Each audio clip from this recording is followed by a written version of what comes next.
It's time for Talking Trade with Sandi Siegel and Ken Wasylik, sponsored by the Wisconsin Center for Manufacturing and Productivity, the Dairy Farmers of Wisconsin, Carroll University, and Michael Best Strategies. Welcome to another session of Talking Trade. My name is Ken Wasylik, Managing Director of E.M. Wasylik and Associates, an international business development company. And I'm Sandi Siegel, President of ME Day. It's a pleasure today to welcome our guest, John Pournoor, CEO and founder of Government Analytica. And John is also a member of the National Association of District Export Council.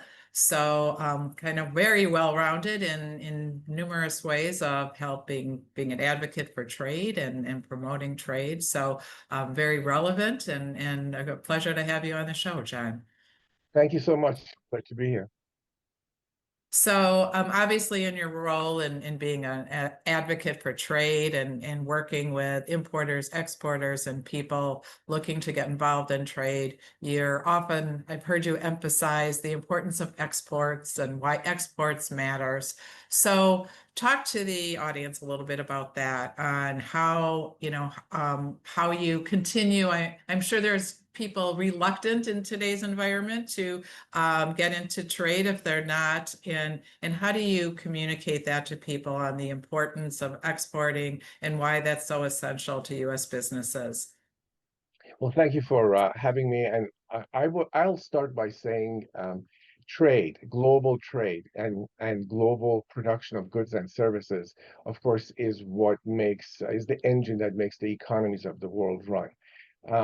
Global GDP is about $100 trillion. US GDP is about shy of $30 trillion, and our exports is about $2 trillion. So this sort of gives you a scale of where we are in that spectrum of exports. In the United States, 97.5% of all exporters are small and medium-sized enterprises. And the district export councils, the 61 councils and the 1,500 volunteers that serve on those councils are basically advocates for those small and medium-sized exporters. These folks are manufacturers, they're farmers, they're service providers, and they basically are the engine for our exports.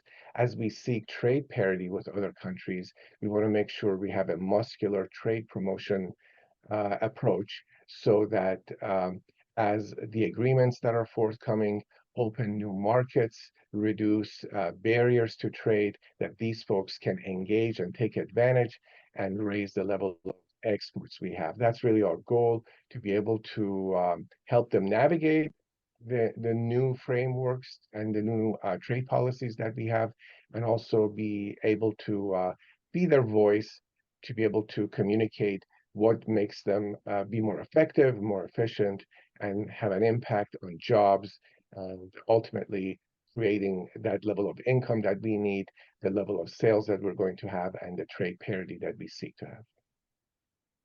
Well, that's a good overview. If we could go a little bit deeper with these district export councils, you mentioned that there's 61 of them, and I am privileged to be on the Wisconsin District Export Council, and we work with our neighboring states here in the upper Midwest. Can you give us a little bit more breadth of the activities that the District Export Council and their interaction with the trade community in their respective districts? Yes. So the District Export Council members are appointed by the Secretary of Commerce to their roles. There's an application process, and they have to go through some vetting before they're appointed. And their role is to engage basically community with the community of exporters, existing or the ones that are interested in getting into exporting, to engage with them and support them, and also engage them with government resources, especially U.S. export assistance centers, and if they need to reach out to in-embassy resources in foreign markets, that they're able to make those kinds of connections. Now, the exporting process requires a number of compliance steps. You have to have letters of credit. There's financial elements to it. And the volunteers that sit on these district export councils basically come from these kinds of backgrounds. There's a requirement that there has to be a blend of these kinds of service providers and actual exporters who have done this work and are able to mentor and do some hand holding for the folks that are just beginning the process.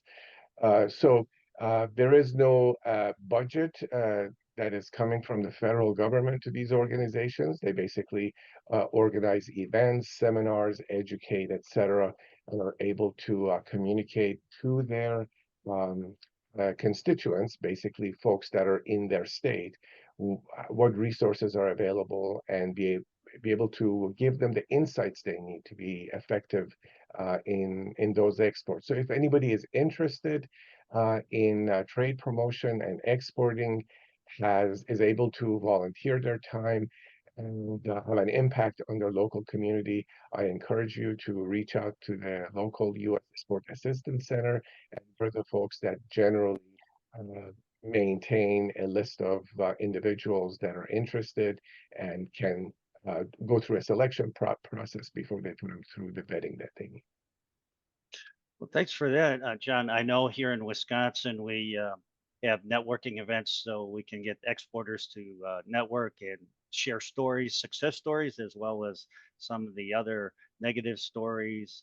I'm the chairman of the subcommittee on exporter assistance and advisory, and I know we like to be the center for any question that any exporter will have here. Find the right resources. You said, John, it's a great place to tap into the resources that are in that particular region and alike here. At the national level, I know the NADEC supports these regional. How does the national council? I know there's a national conference every year. What other ways does the national council support our districts? Generally, the members of the National Council actually serve on their local decks, and through an election process, they're chosen to on their office.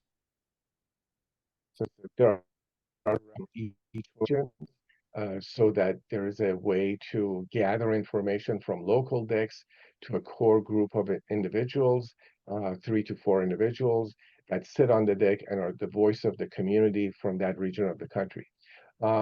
As you can imagine, like any other association, there is a communications function. There is a trade policy functions. I chair that particular committee. We have programs as well, and we also evangelize the programs of other decks, so they're effective in communicating it to the broad audience.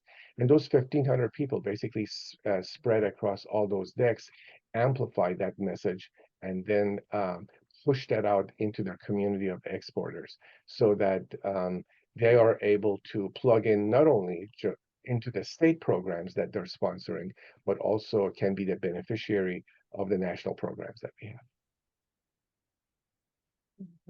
So I want to get back kind of to your individual role as a consultant, and in addition to the work you do with the deck, you help clients break down or navigate political barriers to trade, influence policy, and so forth. So during these very interesting times, uncertain times that we're experiencing now in trade, what advice are you giving small and mid-sized companies that you work with, particularly here in the Midwest, on starting or expanding, into international markets and in this volatile climate?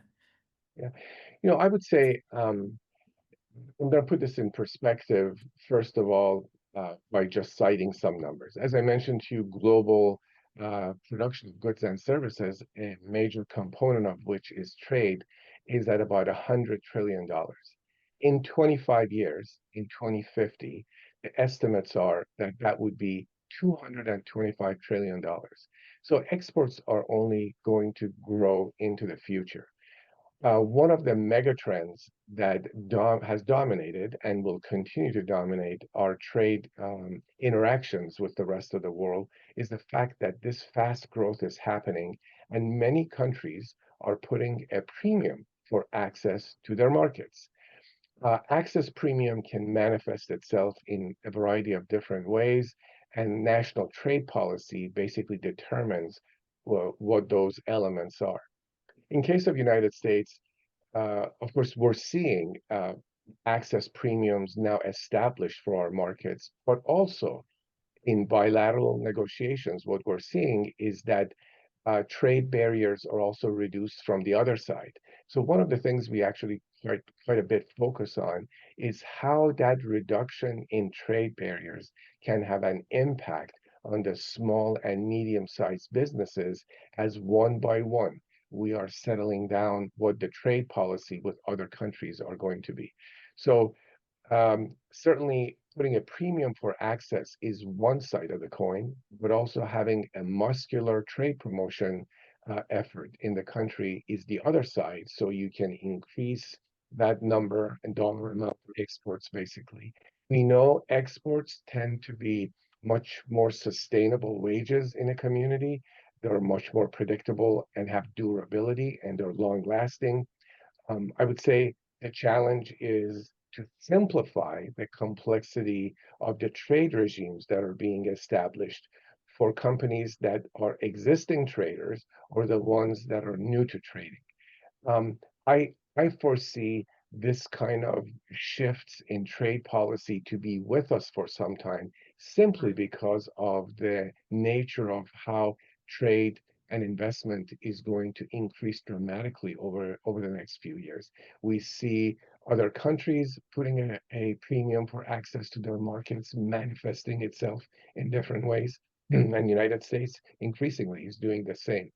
Our The silver lining is what we have to really focus on and what can enable our small and medium-sized manufacturers, farmers, service providers to be able to take advantage of these doors that are being opened, these Right. barriers that are being reduced to be able to promote trade. Yes, and I think a lot of people feel, policymakers that were level setting, and which was long overdue.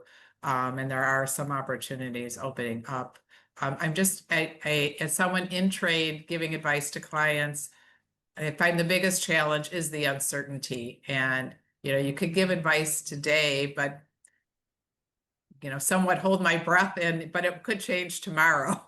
As the negotiations go back and forth. I wonder if you feel equally challenged in doing market research, giving advice on, opportunities as again, trade policy seems to be quite uncertain in the current environment. I would say in an era of trade reset, of course, it takes time to negotiate and settle the details of these trade agreements and the reciprocity that is required as part of that.